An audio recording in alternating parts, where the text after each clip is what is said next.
A few years ago, I was in Amarillo, Texas. I was there to give a lecture on entertaining, and I was entertained.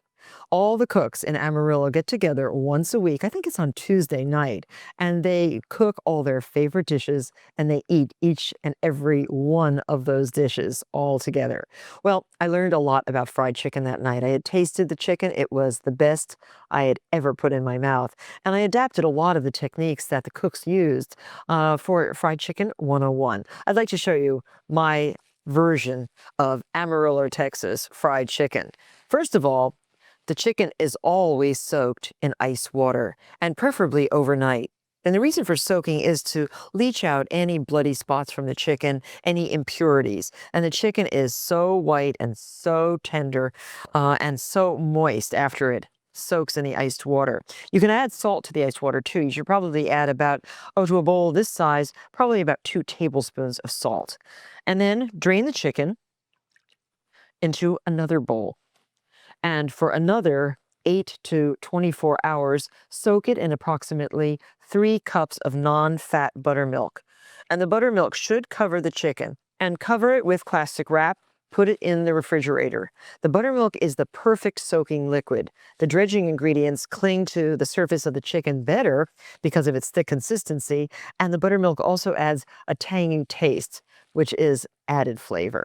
So I'm going to put this in the refrigerator. I already have one in here. And this has been soaking overnight. It's ready to be drained and floured and fried. Now I have to check my oil. We're using solid vegetable shortening. Yes, it has to be about 350. It's perfect.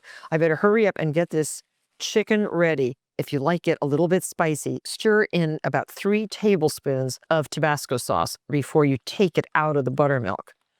So that looks like about enough. And down in Texas, they love their Tabasco. Just stir it around. This will add a little bit of spice where none existed before. Now I'm just draining each of the pieces on this rack. Now discard the buttermilk, not to be saved. Now in a shallow dish, put 1½ cups of sifted all-purpose flour, about a tablespoon of salt, and freshly ground black pepper. The pepper adds that other really great flavor that's very important to fried chicken. One of the cooks down in Amarillo put the flour in a paper bag and she shook the chicken in the bag. You can do it that way, or you can just do it this way. Just roll the chicken around. I don't want to have too much flour on my chicken. And just transfer this to a parchment-lined sheet. Work really fast and get a few pieces right into that 350-degree hot oil. So here we are. 8 perfect pieces, and we're ready to fry the chicken. Now here is our pan that's lined with parchment and has a rack on it. The legs take quite a while to cook. We have 2 pounds of solid vegetable shortening melted. And I'm using the old-fashioned Crisco. I'm putting the chicken in skin side down to start. It'll be turned twice during the cooking process. Try to keep the temperature at 350 degrees. So while the chicken's cooking, I'm going to make a cabbage slaw. This is a great slaw too because there's no mayonnaise in it. It's real healthy. I've already shredded a half a head of really bright red cabbage. And now I'm going to quickly shred half a head of green cabbage. Now, I always like to cut out this hard core, and that's a little bit inedible. So we cut that out just like that and just shred the cabbage. This is how my mom always shredded it. Just turning the cabbage, just drawing the knife down like that. I find that it works so fast and so well with a big chef's knife like this or a Japanese cleaver that you get a really nice slaw very, very fast. Here's our salt, and I'll just measure it. I'd say about ½ tablespoon of salt to start. You might have to add a little bit later on. A little bit of sugar, I'd say about ½ tablespoon of sugar. Kind of important for this cabbage. And about 1/4 of a tablespoon a little less than a teaspoon of pepper. And just let that sit like this. You can stir it around a little bit with your fingers. And now rice vinegar. This Marocan is a very nice rice wine vinegar. And just put, I'd say about a quarter of a cup to start all over your cabbage. Let this sit until your fried chicken is done. Then you can taste it. If you want it fat-free, you will not add any really good virgin olive oil. If you want a little bit more flavor, you can add a little bit of olive oil right at the end. So let that just sit. We'll finish it right before we serve it. And now it's been about 7 minutes. We're going to cook the chicken a total of 18 minutes. And now I think it's time to make the first turn. Let's just look and see. It's looking really crispy and delicious. A little bit of color is already coming to the chicken. The first published recipe for fried chicken was in Mary Randolph's 1824 book, The Virginia Housewife. And fried chicken became really firmly established as a Southern dish probably in the mid-1800s. Back then, it was only made for special occasions. Well, now it's time to turn it again. It's getting to be just that mahogany color that I want. And so I'm turning each piece again carefully. Boy, is this looking good. Let's taste the coleslaw. I'll see if we have to add anything to it. I love how this looks. I really need a great big spoon.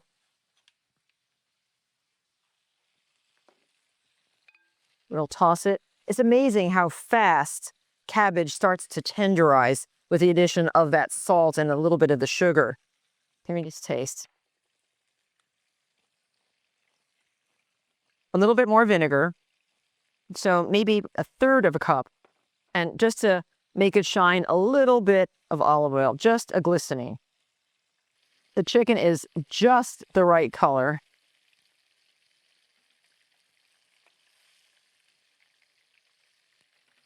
Very nice to have a rack like this. Well, there you have it. Real crispy, beautiful. I always put a little sprinkling of salt on my fried chicken. And as soon as it cools, I'm going to take a bite. Well, Fried Chicken 101, my Southern friends would be proud. Enjoy. You don't have to be a Southerner, I found out, to enjoy grits, now becoming more popular around the country and in top restaurants. This Southern staple is enjoyed in numerous forms. Today, we have a very simple recipe that features smooth, creamy grits topped with broiled tomatoes and bubbling cheddar cheese, and if you like, some crispy bacon. And I'm just slicing 2 tomatoes. I'm making 6 ramekins with this recipe, 6 individual servings. And these tomatoes, I'm going to just put under the broiler to get cooked.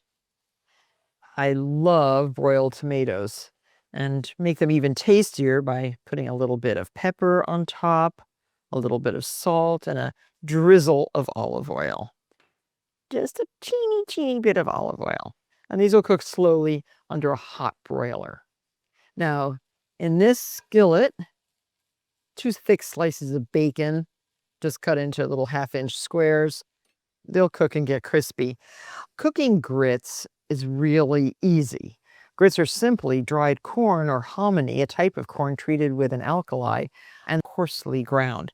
This actually is a rather fine coarseness, and this is white corn. White corn and yellow corn have negligible differences in sweetness and nutritional content, but white is generally favored in the South. When cooking grits, make sure your water is really boiling and use a whisk. Pour the grits in slowly, gradually, and keep stirring so that you don't have any lumps. So 1 cup of grits to 4 cups of boiling water. And keep an eye on the heat. If the pot gets too hot, the grits will burn, and that is not what we want. Now just sprinkle this in and stir. I have watched lots of people make grits, and it's very easy to do. Grits like this will take about 5 minutes. Gradually thickens. Now you can use crumbled bacon, and crumbled bacon is thin slices of bacon cooked, and then you can crumble those. But if the bacon is thickly sliced like this bacon, it's a little hard to crumble it. And don't buy pre-cooked bacon bits. There is no reason to do that. Fresh grits will last several months in your pantry if you keep them in the freezer in a tightly sealed bag. I keep them actually in quart plastic containers. To the grits, you're going to add 2 tablespoons of butter, 2 generous tablespoons. And then to make these cheesy grits, add 1.5 cups of grated cheddar. Now, as you add the cheddar, use a wooden spoon, not the whisk, because the whisk will get all stuck. And stir this.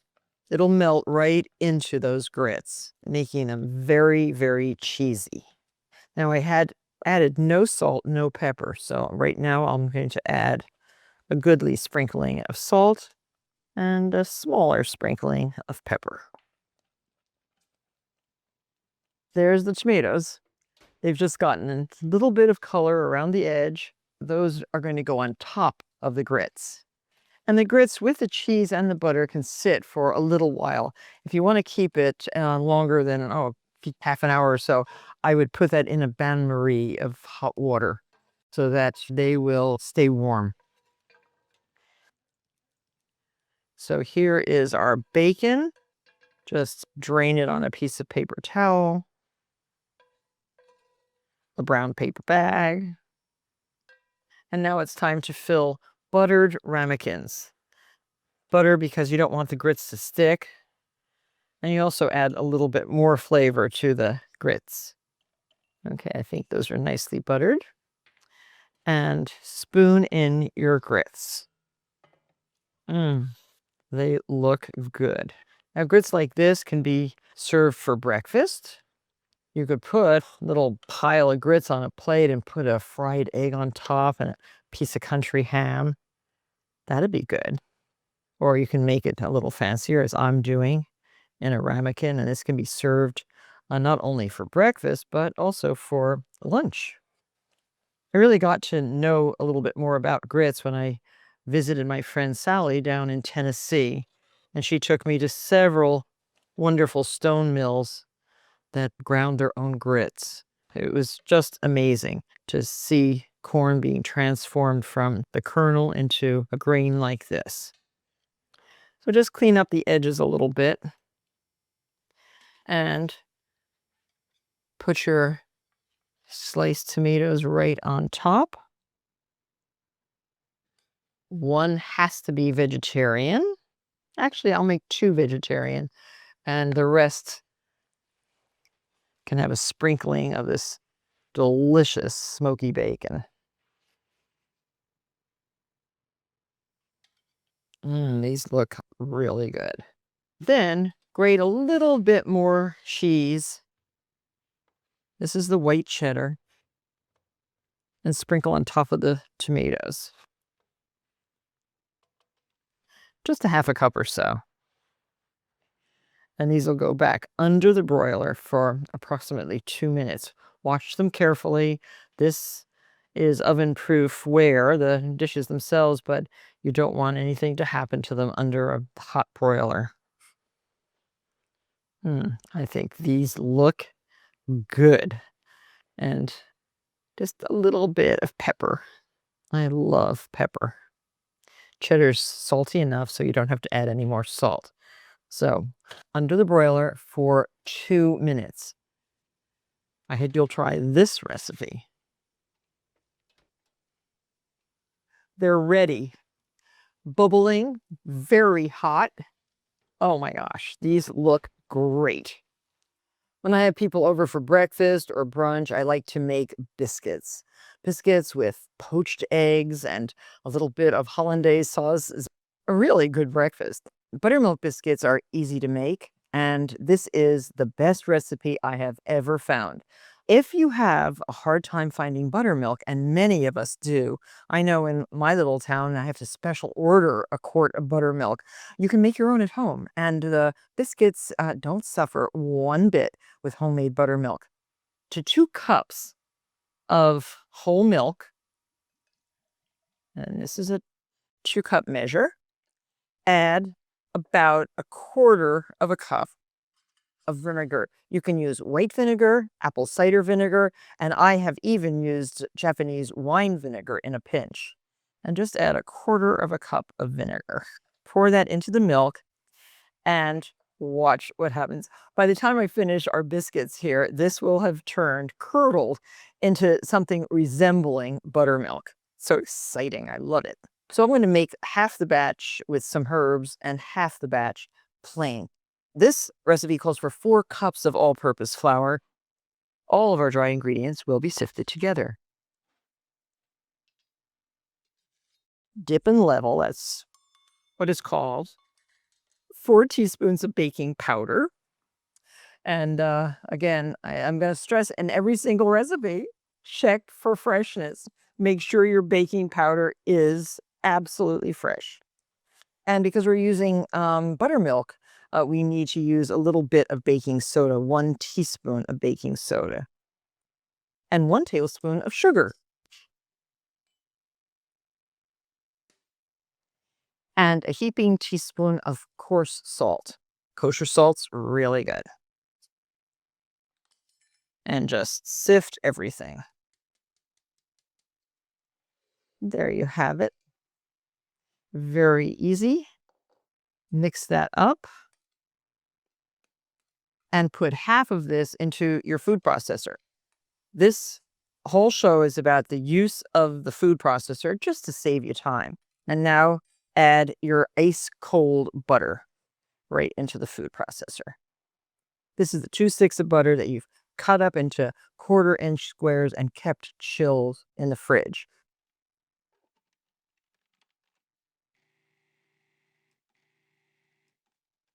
There. So that's the simple process of cutting the butter into the flour using the food processor. Mix the other flour into the butter flour. Now add the buttermilk. It's thickened beautifully and you can see the curds. You want your dough to be light and fluffy, moist, but not wet. You want it to be a very nice texture. So half of this I'm going to just put on the table in some flour, and the other half I'm going to add some of these chopped herbs. And I like dill a lot, so I'll put finely chopped dill, a little bit of rosemary, and a few chives. Altogether about 2 tablespoons in a half a recipe. So you could use 4 tablespoons in a full recipe. It smells really good now. Okay, so we're first going to roll out these. Draw the dough together. Don't do a lot of kneading or manipulating. This is a very light touch biscuit. And roll this to about 1 inch. And I think I'll make rounds for these. So pretty. There. So that's 10 biscuits. Before you put these in the oven, brush the tops with a little bit of buttermilk. Boy, do those look good. Let's hope they rise and are as light and fluffy as they should be. These go into the 450-degree oven for about 8 to 10 minutes. And now the herb biscuits. The dough is beautiful, fragrant. I'll make these a little bit thicker. And we're going to cut these into squares. So I'll roll it into a rectangle.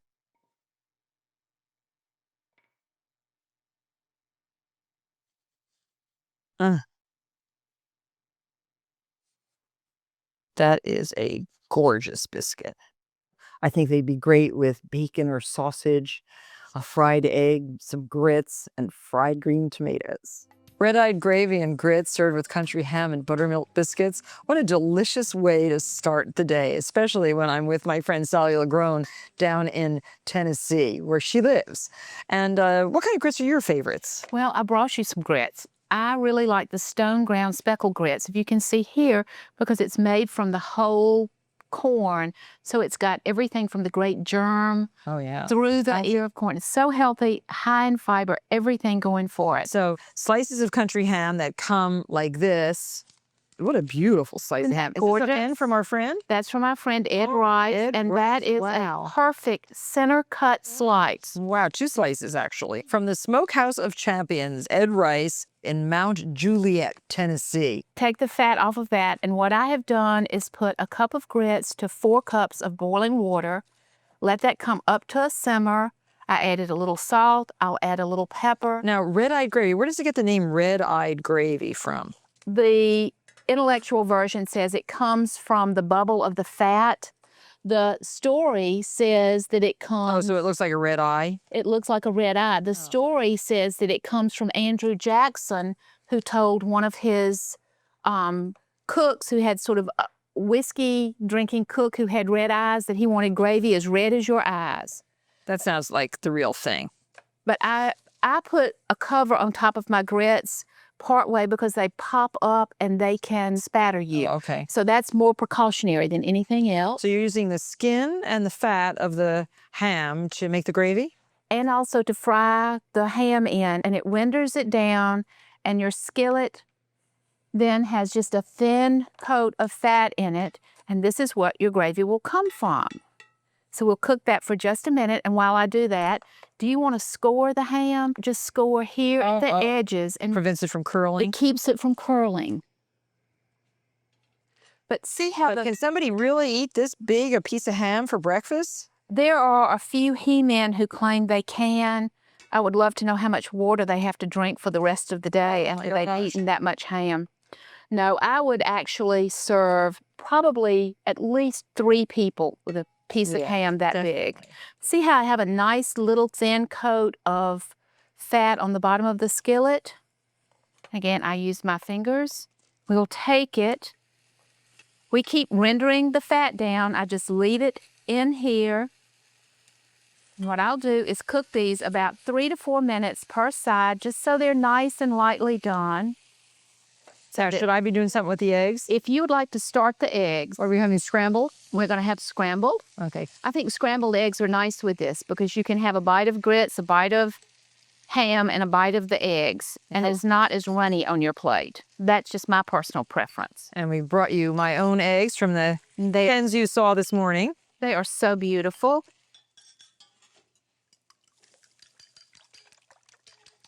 You just give the grits a stir every now and then. See how they're starting to thicken, Martha? Yes, delicious. Yeah, see, I like the speckles in them. But I think you'll like the texture as well.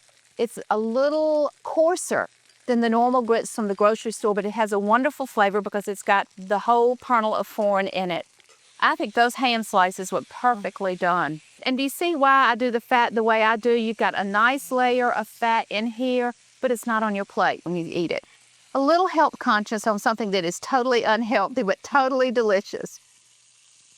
And I'm anxious to see this red-eye gravy. There doesn't seem to be any ingredients for red-eye gravy here. Well, this is your ingredient right down in here. See all of this good leavings in the pan? Okay. This is what we make our red-eye gravy with. I take about a half a cup of water, pour it in there.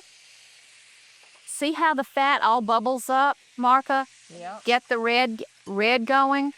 This will cook down for just a few minutes, and that's your red-eye gravy. Oh, just that. Oh, Just as simple as that. Scrape the bottom of the pan, and you get all the good little bits and the little crusty pieces up.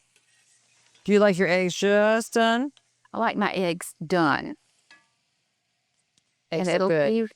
this will be ready in just a minute. I just need a little salt and a little pepper. Yum, that color is so beautiful, Martha. Just gorgeous. That doesn't look red. red. Where? That's red-eye gravy. Oh, okay. Red eye. Red eye. Eye. It gets your eye right. Eye. And there's your red-eye gravy. Oh, I so cook it down to rich. just a little bit of essence. Yes, Like red eye. red eye. Not exactly a natural sound for you, is it? Eye. And look how beautiful and Say creamy. eggs again. Eggs. Eggs. Look how beautiful and creamy. I would make a terrible southerner. Please forgive me. No, I think you do, though. Make a wonderful Friend of Southerners. friend of Southerners and lover of Southern food. But look at how nice and creamy our grits A are. little spoon right there. There you go. And you could add butter to these, but because I put the gravy on them, I don't. Let's have some of that red eye gravy. Oh, look how red it got. There's your red eye gravy. Now, this is okra. It's known as a Southern favorite, but the rest of America is beginning to catch on to this delicious vegetable.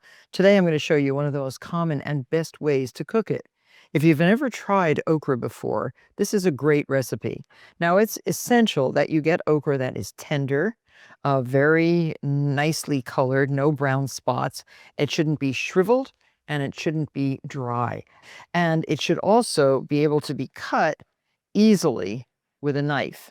If the knife is offered any resistance whatsoever by the okra, that is way too old to cook. So just discard that. Now, remember, after you wash it, dry it very, very well. Pat it dry. I buy okra in the farmer's market, or I get it right out of my garden. It's a beautiful plant. It's related to the hibiscus family, and the flowers are very hibiscus-like. They are also edible. Now, to prepare for frying, just cut off the tops, the stem end like this, and cut the okra into 1/2-inch pieces. You see how easily this is cut? These little tips, well, they're not right for frying, so I just kind of discard those or add them to the stock pot. I like okra stewed. I like it in gumbo. But this is something that you'll all enjoy, fried okra coated in a cornmeal and served with a remoulade sauce. So here we have our okra already cut up. I have 3 egg whites in this dish, and I'm going to thin those with 3 tablespoons of cold water. Whisk this up. Just break up the egg whites. And the oil is a vegetable oil. You could use olive oil if you like the taste of olive oil. You could use canola or just a good quality vegetable oil. So get this a little frothy. And I suggest, well, you have to use your fingers, so I suggest using one hand for the wet and one hand for the dry. In the cornmeal, this is 1 cup of beautiful cornmeal. 1/4 cup of flour is added to that. Use an unbleached flour. 1/2 teaspoon of cayenne pepper, ground, that as a little zip, and black pepper, 1/4 teaspoon, and 2 teaspoons of salt. I think this kind of fried food needs salt. And this is not greasy fried food. This is like a little snack. So that's ready for dipping. Okay, so we're working with a small amount of okra first. Just push this around in the egg white mixture, egg white and water, and then just place it in the cornmeal. And the oil should be heated to 375 degrees. So this looks good. And then you can just put all your coated okra onto a piece of parchment paper and drop these into the hot oil. Now, these are browning very nicely, very quickly. These are done. Such a beautiful golden color. Just remove them to a paper towel covered baking sheet and start frying the next batch. I'll show you how easy it is to make a very flavorful remoulade. To 1 cup of mayo, you can use low-fat mayo if you want, or homemade mayo. Add 1 tablespoon of finely chopped parsley, a tablespoon of finely chopped basil leaves, 2 tablespoons of milk, which thins out the mayonnaise a little bit, 1/4 teaspoon of cayenne pepper, 2 teaspoons of finely chopped shallot, some salt, 2 tablespoons of champagne vinegar, and a squeeze of lemon juice. Also, serve these, if you will, with some wedges of lemon. People like lemon and okra. Stir this all up. This you can make the day before and get all the flavors melded together. It's a very delicious remoulade. So we have right here a platter and some remoulade sauce. You can just put the first batch of okra here. Don't forget to sprinkle it with salt while it's still hot. And then dip it in your remoulade and taste. Really, really good. I think that batch is for me. You can make all the rest for you.